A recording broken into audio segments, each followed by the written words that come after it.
평화롭게 마트에서 장을 보던 여자가 한 통의 전화로 인해 사색이 됩니다. 가지고 있던 모든 짐도 잊어버린 채 손을 떨며 집으로 향하는데요. 도대체 어떤 사연이 있을까요? 자세히 한번 알아보겠습니다. 해당 사연은 캐나다인 수잔 씨가 제보해 주신 내용을 바탕으로 재구성된 스토리입니다. 안녕하세요. 저는 캐나다인 수잔이라고 합니다. 어린 시절 화목하지 않은 집안에서 자랐던 저에게는 단 하나의 꿈이 있었습니다. 바로 제 가정만큼은 단란하고 화목하게 만들고자 하는 꿈이었죠. 그런 저에게 꿈을 이뤄줄 수 있도록 도와줄 근사한 남자가 나타났습니다. 친구의 소개로 만나게 된 그는 정말 다정하고 가정적인 남자였죠. 저와 그는 1년의 연애를 끝으로 결혼하게 되었습니다. 그리고 그건 제 인생에서 최고의 선택이었죠. 사실 신혼 초반에는 많이 싸웠습니다. 현실과 환상에는 괴리감이 있었으니까요. 하지만 그것도 잠시 서로를 이해하려고 시도하니 싸우는 빈도수가 줄어들었죠. 그리고 연애 때처럼 다시 평안하고 행복한 날들이 지속되었어요. 그런 저희에게 어느 날 아기가 생기게 되었습니다. 저는 남편을 닮아 다정하고 귀여운 아들이 태어나기만을 소원했죠. 그렇게 아들만 잘 태어나길 바랐는데 그날은 비가 많이 내리던 날이었어요. 남편의 친구가 결혼 전에 파티를 하고 싶다며 성대하게 벌였는데 남편도 초대받게 되었죠. 만삭인 저 때문에 망설이는 것 같아 예정일이 멀었으니 다녀오라고 등을 떠밀었습니다. 친구를 만나 기분 전환을 하고 왔으면 하는 바람도 있었죠. 남편은 집을 나서는 동안 걱정스런 눈길로 몇 번이나 주저했습니다. 친구 집에 가서 연락만 한번 해달라는 제 말에 얼른 다녀오겠다는 말을 남기고 집을 나섰습니다. 그리고 남편이 나간 지 얼마 되지 않았을 무렵 저는 제 몸이 이상하다는 것을 알아차렸습니다. 간혹 배가 뭉쳤기에 소파에 누우면 괜찮으려나 싶었지만 전혀 아니었습니다. 평소와는 다른 느낌이었어요. 저는 뱃속 깊은 곳에서 올라오는 고통을 느끼며 남편에게 전화를 걸었습니다. 하지만 전화를 받지 않더군요. 이대로 아기와 함께 세상을 떠나는 게 아닐까 싶을 무렵 예상보다 빨리 남편이 집으로 돌아와 저를 발견했습니다. 제가 걱정되었던 남편은 친구 집에 가지 않고 중간에 돌아왔던 것이었죠. 그리고는 다급하게 병원으로 가게 되었습니다.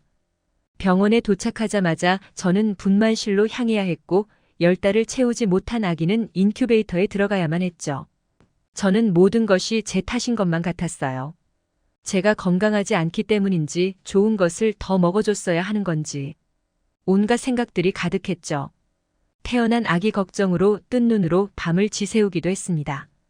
남편은 세상이 너무 궁금해서 빨리 나온 것이라며 저를 위로했어요.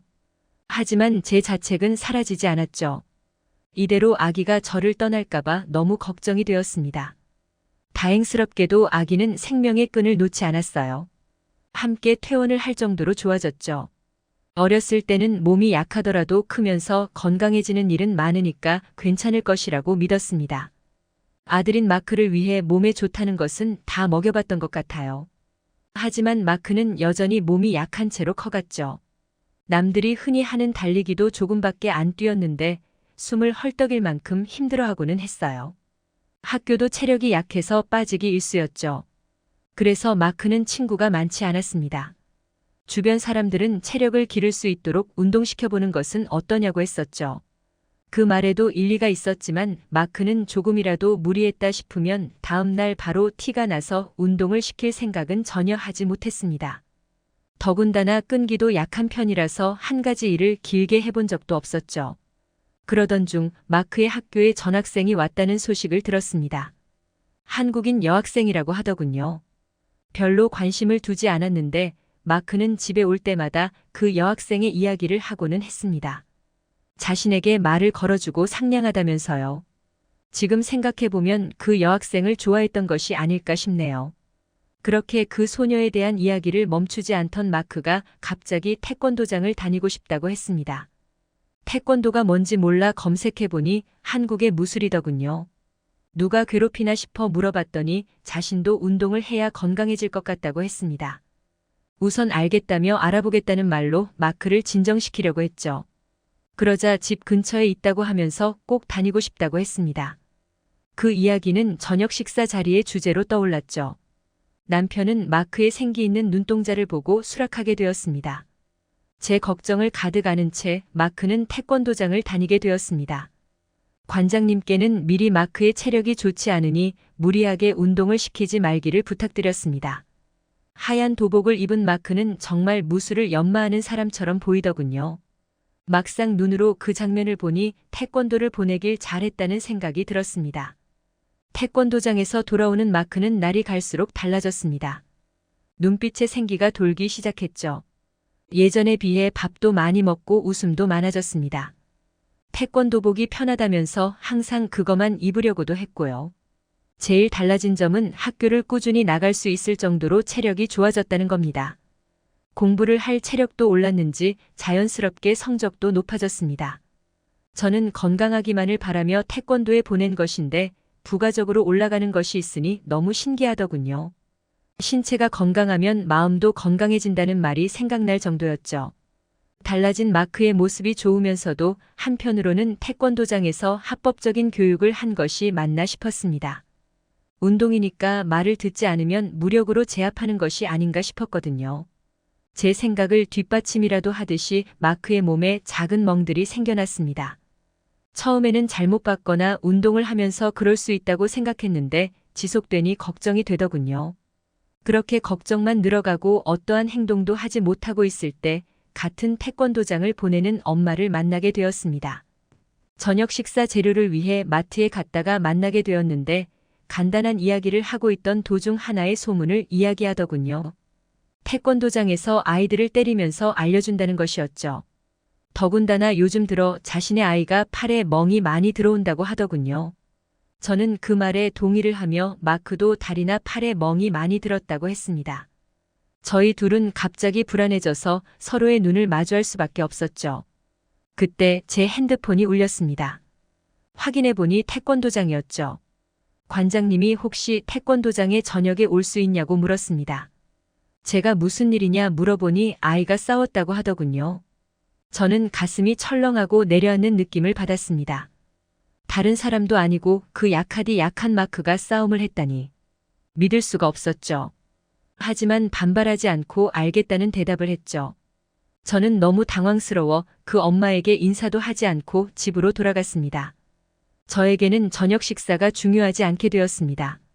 저는 남편에게 전화를 걸어 퇴근하면 바로 태권도장으로 가야 한다고 했죠. 마크가 싸움을 벌였다는 이야기를 하자 남편도 당황하더군요. 항상 약하기만 했던 아이인데 싸움의 주인공이 되리라고는 상상도 할 수 없었거든요. 괜히 태권도를 보낸 것인가 후회까지 들었습니다.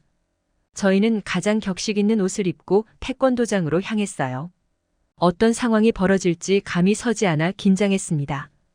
태권도장에는 많은 부모님이 와 있었습니다. 설마 이 많은 아이들과 싸운 건가 싶어서 머리가 어지럽더군요. 저희는 관장님을 만나러 안으로 들어가려고 했습니다. 그러자 관장님이 아닌 사범님이 잠깐만 밖에서 기다려달라고 하시더군요. 그러더니 그 많은 학부모들이 안으로 들어가기 시작했습니다. 저희 차례가 되고 이 많은 수의 아이들이 싸워서 학부모 면담을 하는 건가 싶더군요. 안으로 들어가자 의자가 놓여져 있었습니다. 멋모르고 자리에 앉자 갑자기 불이 꺼졌습니다. 그러더니 관장님의 목소리가 들리더군요. 관장님은 이렇게 늦은 시간에 불러서 죄송하다는 말을 하면서 아이들이 준비한 것이 있어 부모님들을 불렀다고 하더군요. 그리고 불이 켜졌는데 저희 눈앞에 아이들이 옹기종기 모여 있었습니다. 그러더니 갑자기 죄송하고 사랑해요. 라는 큰 목소리가 합창하는 소리가 들렸습니다. 그렇게 저희 앞에서는 공연이 펼쳐졌는데요. 무슨 일인지 감이 잡히지 않더군요. 그러면서 한 아이가 마이크를 들더니 자신들은 싸운 것이 아니라 공연을 보여드리기 위해서 부모님을 모은 것이라는 말을 했습니다. 아무래도 급박한 상황이어야 모든 부모님이 오실 것 같아서 그랬다며 자신들이 얼마나 성장했는지 보여주고 싶었다고 하더군요. 죄송하다고 사과까지 했습니다. 그 후 관장님께서 마이크를 잡고는 허리를 깊숙하게 숙여 인사를 하시더군요. 거짓말을 해서 죄송하나 바쁜 와중에도 자녀들에게 관심을 가져주시라는 말을 했습니다. 저는 왜인지 그의 말에 부끄러움을 느꼈습니다. 제가 마크에게 관심을 잘 가지고 있었는지 의심이 되었거든요. 많은 수의 부모님들은 화낼 만도 한데 화를 내지 않고 아이들의 공연을 관람했습니다.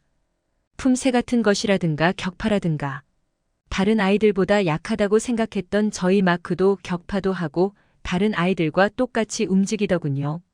그 모습을 보니 너무 벅차올랐습니다. 항상 걱정스러웠던 아들이었는데 말이죠. 노래에 맞춰서 아이들이 일사불란하게 움직이는 모습은 진지했습니다. 자신의 자리에서 최선을 다하는 게 눈에 띄더군요. 저는 그 사이에 있는 마크가 정말 자랑스러웠어요. 벌써 다 잘한 것 같은 느낌마저 들었죠. 그리고 마지막에 허리를 깊게 숙이며 사랑하고 존경한다는 말을 했을 때는 정말 눈물이 터져 나왔습니다. 그 어린아이들이 부모를 향해 외치는 말이 너무 감동스러웠어요. 더군다나 깜짝 이벤트를 준비했다는 것에 크게 감동이었죠. 저 외에도 훌쩍이는 부모가 눈에 띄었습니다. 관장님은 집으로 돌아가는 길에 부모님들께 심려를 끼쳐 죄송하다고 사죄의 말을 하셨어요. 하지만 정작 사죄를 받은 제가 오히려 죄송하다고 사과를 드렸습니다. 마크가 이렇게 튼튼해지고 우렁찬 목소리를 낼 수 있게 된 건 다 태권도 덕분이었는데 의심을 했었으니까요. 더군다나 당찬 아이들의 공연을 보고 나니 아이들에게 얼마나 긍정적인 변화를 주는지 알 수 있겠더군요. 저희는 그렇게 집에 돌아갔고 잊을 수 없는 추억이 되었습니다. 현재 마크는 태권도에 다닌 지 5년이 되어가고 있어요. 다른 학생들처럼 건강하게 지내는 중이라 체력이 약했던 과거가 거짓말처럼 느껴질 정도입니다. 이게 다 태권도 덕분이라고 생각해요. 역시 태권도가 오랜 시간 사랑받는 건 이유가 있네요. 지금까지 수잔 씨가 보내주신 사연에 대해 소개해드렸는데요. 어떻게 보셨나요? 클립뉴스에서는 여러분의 사연을 기다리고 있으니 소개해주고 싶은 사연이 있으시면 언제든 제보 바랍니다.